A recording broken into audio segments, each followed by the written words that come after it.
rugby on Off the Ball. With Vodafone, lead partner of the British and Irish Lions. Yes, indeed. And the Lions' first test with South Africa is live and in full here on News Talk and across the OTB Sports Network on Saturday evening, with Brian O'Driscoll joining our own Neil Tracy on commentary for that one. Not to be missed, in case you missed the Lions team, it was confirmed earlier on today. Stuart Hogg is going to start at full back. They will have Anthony Watson and Duhan van der Merwe on the wings. In the centre, Robbie Henshaw is partnered by Elias Daly. Dan Bigger's named it out half with Ali Price at scrum half. We then have a front row of Wyn Jones, Luke Cowan-Dickey and our own Tyg Furlong. In the second row, it's Maro Itoje and Alun Wyn Jones, back fully fit, it seems, and fit enough to start and captain the side. Courtney Lawes, Tom Curry and Leinster's Jack Conan make up the back three. We have further Irish involvement on the bench with Tyg Byrne joining Conor Murray there. And he's not once, twice, he's three times a Lion. Ronan O'Gara joins us on the line to look ahead to that first test. Ronan, we're into really the final approach now at this stage. When you were on your various Lions tours, and particularly that one in South Africa in 2009, like, what are your thoughts when you're 3 days out and you now have the team in front of you? How are you feeling? Everyone feels differently, obviously, because there's different emotions involved in the test selection week. As we've seen today, very few people would have predicted that 23. It's extremely difficult. I suppose a group of players to pick, and you could see from Warren's comments in the aftermath that none of the coaching staff agreed on the 23, and it was in Warren's preferred 23, which is interesting that they adapt and play out a little bit of this guy and that guy in the selection policy. So very interesting from I suppose my point of view, listening to how they went about selecting it, and it's obviously a very democratic policy. What's your initial impression of the starting 15? Because obviously the main talking point from an Irish perspective anyway would be Conor Murray being named on the bench and Ali Price being picked at scrum half. Is it a choice you would have agreed with yourself if you were in Gatland's position? No, I wouldn't have. I would have played Conor, but I understand it, I think, in the fact that a lot of people probably struggle with the fact that maybe you want to finish with your best 15, and that's very evident nowadays in sport and many teams, and you're hoping probably away from home for 30 minutes or an arm wrestle, and your halfbacks will probably be changed after 50. Not necessarily, obviously, but you have someone of the calibre of Murray and Farrell, and I think Farrell is the key to the whole test series from my point of view. I think it makes it very interesting, and Liam Williams, so anytime I suppose there's an injury or something that isn't going well, I think the line is stronger from the back's point of view. From a forward's point of view, I don't have the expertise to say how the scrum is shaping up, and there's a lot involved in scrummaging, lock, competition, so for me that's a little bit over my head. But obviously with the big team, it was a 6-2 bench, I think. That was gone 5-3, and with Alun Wyn Jones, it puts a big emphasis obviously on Tyg Byrne, and against the South African pack, it isn't a technical point, but weight will matter. I think somebody pointed out that in terms of the sheer heft of both packs, I think it was our own Stephen Kisby Green, who's a South African. He pointed out that in terms of weights, I don't think there's too much difference in either of the starting packs. But the interesting point of it, I guess, would be the selection of Jack Conan at number 8, because on a purely kind of sentimental arc, you look at what he's achieved over the course of the last 18 months, where he didn't start a game for 16 months or longer because of injury.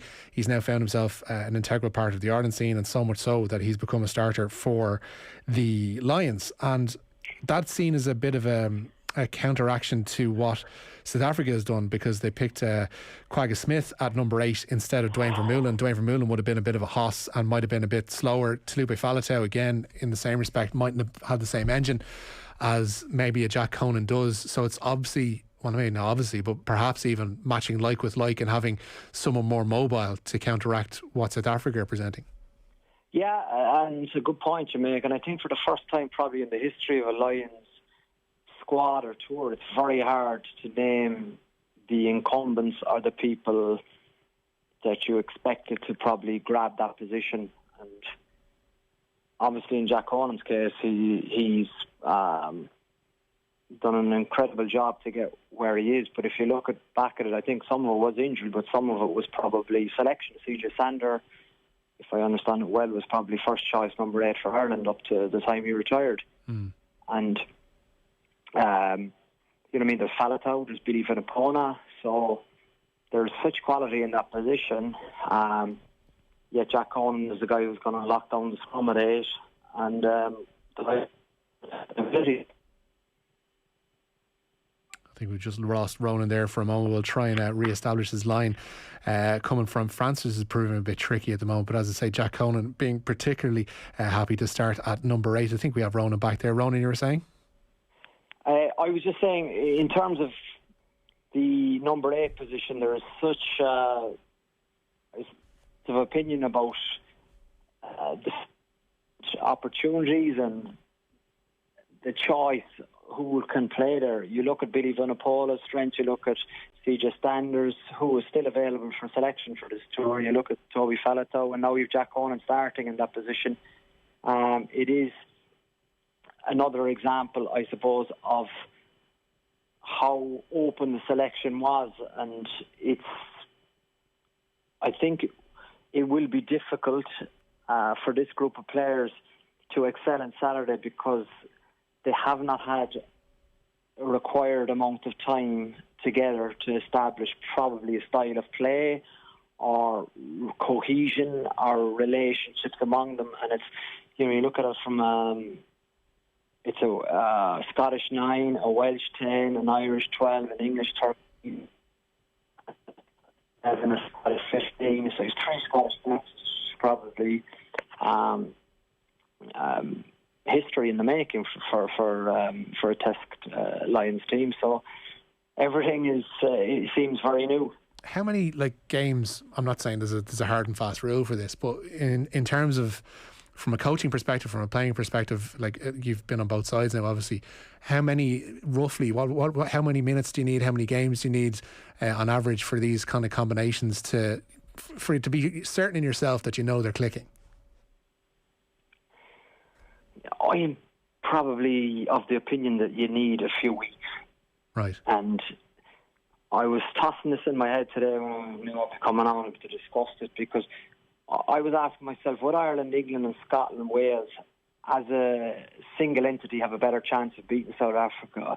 I probably think they would, because the difference between a settled side who have established relationships, trust, systems of play established, as opposed to, I have a feeling that this looks like a Barbarians or a World 15 select playing South Africa because of the limited time. And there was some very interesting data online today with the lack of timing or the lack of combinations of this current Test Lions team going into battle against the established world champions. It seems that the advantage is very much with South Africa. Yeah, I mean, Jacques Nienaber yesterday really spoke up the benefit and the upside of the fact that I think it's 13 of the 15 played some part in the Rugby World Cup final. I think 17 of the matchday squad in total played some part in the 2019 World Cup final, and he's obviously carried the crux of that through. They've had their own bumps and knocks on the road in terms of COVID and stuff like that, but he is talking up cohesion, whereas obviously this is always going to be the case with the Lions, but they haven't necessarily gotten a chance to put these combinations together properly in a meaningful sense over the last while. Do you think they... you mentioned at the top there, talking about the team selection, how it's been a pretty democratic process. Do you think that somebody, particularly Gatland, should have taken the bull by the horns and gone with his instincts in this selection? No, but because I think he would have. Warren's a strong character. There's no doubt about it. He has huge experience. He's been in this situation on 3 previous tours. I think he knows exactly what's required to get results. I do believe that it will be a tight game. I think the debate for South Africa was to establish their game. I don't think they need to establish their game, because what they do extremely effectively and are devastatingly good at it. But sometimes when you reach that level of personal attainment after winning a World Cup final. You search new ground, and I don't think new ground suits them. As you could see in the one game we saw against Georgia, they tried to play with width, but that's not their game, and I think if they try that, it'll play into the Lions' hands. In terms of Alun Wyn Jones coming back in and being this captain that I guess everybody thought was going to be out of the series because of that dislocated shoulder, he's come back in remarkably quickly, showing a full recovery. Obviously it's a risk. Is it a wise risk to throw him in from the start against what is going to be a pretty tough pack in the South Africans? I think it's your only option. I would always, really? From my days in coaching, with someone of that nature of an injury, the risk involved in carrying Alun in your 23, if you put him on the bench and after 50 minutes you make a tactical change, and Hamish Watson, for example, has already taken the field, and Alun Jones goes for a collision 3 minutes after taking the field, you end up playing with 14 players. So that is the risk involved with a potential player carrying a predetermined injury going into a test match. Would you have any, like, if it's one of these things, I guess, whereby it's a shoulder injury, you're going to know far out from kickoff, I guess, on Saturday that he's okay to play and he's okay to take contact? You do, definitely. Yeah. And I think what's very good about this management team is there's been a lot of settled staff, and I know the strength and conditioning staff because they were there on the 2009 tour when I was there, I think, and the Bobby Sturgeon and they have John Clark from Wales and England respectively, and no matter how important the character or talismanic figure Alun Jones is, the responsibility of the strength and conditioning staff is to make sure this guy can bounce off the ground and his shoulders in place. On the South African side of things, because I wanted to touch on this as well, it's more of a known risk, as you mentioned there, when you have somebody who has an injury to a joint and you know whether or not it's going to be okay in contact. The unknown is when you've got somebody like Sia Khaleesi or Mkhosini Mapimpi on the South African side who have come back from isolation only on Monday, and both of them have had their brushes with COVID-19, which isn't any great laugh, judging by any other sports people who have come through this over the last while. That seems to me a greater risk, throwing them in to start this first test, than an Alun Wyn Jones. Yeah, you're correct, because the latest data suggests that every athlete reacts very differently to the after effects of COVID, and I've known it from the season I've gone through here at La Rochelle. Some guys it has a little impact, other guys it's knocked them for 90. So I think it's a very much wait and see approach. But I suppose, as we've talked to earlier on, South Africans are putting massive value in the trust and the relationships and the connections that they've established from winning a World Cup, and they're looking to bring that through against a team that has not established, I suppose, a level of cohesion yet. I'm not getting the greatest air of confidence from you, if I'm being honest, Ronan, about the Lions' prospects. You just love to be in the camp, be it the South African camp or the Lions camp. Obviously, the Lions camp, from my point of view, the training ground gives you so many indicators. We, the public at home, don't get to see, but usually you play how you train. So you're looking to see, can you transfer your training form onto the test pitch? So for me, I'm a little bit stabbing in the dark because I'm not aware of the intensity of training and the level of training and the accuracy and skill level involved in training. You would assume that the mindset would be very good for the Lions, because what an opportunity playing the world champions in their backyard. Obviously there's not spectators there, but in terms of making the most of an 80 minutes, what an opportunity for these players on Saturday. It'll be one of the best feelings they'll ever get in their life, and I think it is very possible. The negatives are, as we said, the lack of cohesion, but also the lack of training time, and the fact that if you play Saturday, you probably have two decent hit-outs in there, your Tuesday and Thursday, and it's very hard, irrespective of how good the players are and how mentally sharp they are, to attain or retain information, new information, especially from a Thursday on. This thing is going to be, as Warren Gatlin mentioned, Saturday's test anyway, is going to be an arm wrestle, and it's going to be one nobody wants to lose, because then everything is on, obviously enough, the second test in these series is always, I guess, the most crucial, because it'll either settle it or it'll take it to the third. There seems to be a little bit of an eye on that one, I guess, with the starting 15, but nobody's going to want to cede any ground. Do you see an open game? Do you see an ugly game? How do you envisage this one going on Saturday? No, I see a kicking fest. Right. I think tactically the Lions have picked two left footers, and Ali Price and Elliot Daly, so I think they look to exit their half with a no-risk policy, and I think they look to start better than the South African A game. If they do that, I think they'll back their fitness probably in the last quarter of the game. That's what you're kind of guessing, is that when you look through that bench, it is a bench that does have and does offer the linesman, that is, a sense of dynamism that you can add to the game coming into it. It's not just people that are plugging holes, it's people that can come in and actually affect the game, and Farrell would be the key one in that, I guess. Well, exactly. Even for me, and I'm not English, but you're watching the telly, I get a lift on Saturday when you see Owen Farrell coming on, because he has presence, and I think he's a winner, and a lot of people will rise to his appetite to do something special on Saturday. Kind of puts the pressure on Dan Biggar to really perform from the off, though, doesn't it? Of course it does, but as Ty Burns said, or Ty Furlong said, it's big boys rugby. So that's why you play it. It's Dan Biggar has achieved everything he's wanted at the start of touch match, and that's fantastic for him. But as you know, and I know from playing in Lions games, it's important that you do the best you can, and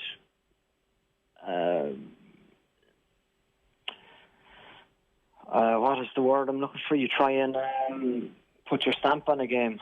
And unfortunately, I didn't do in the second test, so that's why it hurts. Does it still rankle with you? For sure it does. It's, especially when you had a captain like Paulie there, and you wait 4 years. It's the ultimate feeling,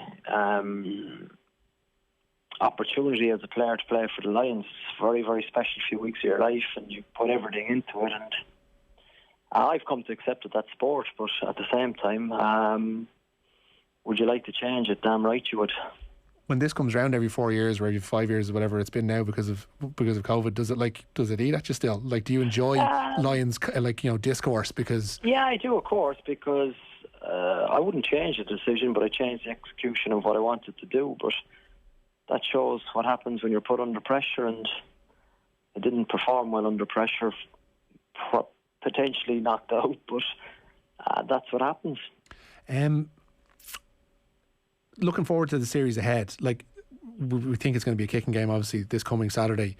Does that change how you view the series as a whole? Is this going to be something that the Lions are always going to be on the back foot for the three tests? No, I don't, and I think with that too, there's a beauty in kicking accurately. Yeah. But can people kick accurately? That'll be fascinating to watch too. If there's 60 kicks on Saturday, how many will be accurately? You can be sure Fast de Klerk will kick it accurately. So that's where South Africa have an advantage. And then you're talking about winning the air, and South Africa are very good at that. But I suppose what's probably still under the radar a little bit is how good is Colby. Like, people should go and watch him whenever they get an opportunity, because this guy is extremely special. Keeping the ball from getting into his hands has got to be key then. Yes and no. I think for me, the key against him is you've got to get your spacing right. If you empower a player with more than 3 meters of space, he'll burn you. But I think you've got to really narrow your defensive line against him, because for me it's the same as Bowden Barrett. The team, when Bowden Barrett or Colby doesn't have the ball, his team are less effective. How much has this the empty stadiums thing going to play a factor? Because Playing a Lions test in front of 50, 60,000 people in Cape Town Stadium is one thing. Yeah, there's no doubt there's something missing on this Lions tour. Yeah. There's a very empty, hollow feeling to it. Maybe that's with the background of the COVID situation, particularly in South Africa, lingering in people's mind, but it feels nothing like any of the other tours. Obviously, the massive downside is the lack of supporters and the brilliant Lions touring fans, but it's a strong disadvantage to the Lions players. Even from the sense that there will be no home fans, essentially, like is it something that you just want to prove something to the people who have travelled to support you thousands of miles? Obviously, I just think no matter who you are, be at home or away, there's a massive amount of enjoyment sometimes in a perverse way when you get the better of the home fans. That's when real players stand up, and it's a very powerful, special feeling. There's some massive financial implications on this happening or not happening, and essentially that's why this has gone ahead. This is going ahead. But do you feel that like they would have been wise, or there would have been the better option to wait or hold off for a situation maybe in a year's time where you can have fans? I don't think so, because the club game then would be probably potentially dead. It's only when you're involved in the club game, even in France, you're dependent on the test game. If the test game doesn't work, it doesn't happen for any of us. Yeah. Quick note before you go, because we got the Champions Cup draw today. You're going to be up against fairly familiar opposition in your pool.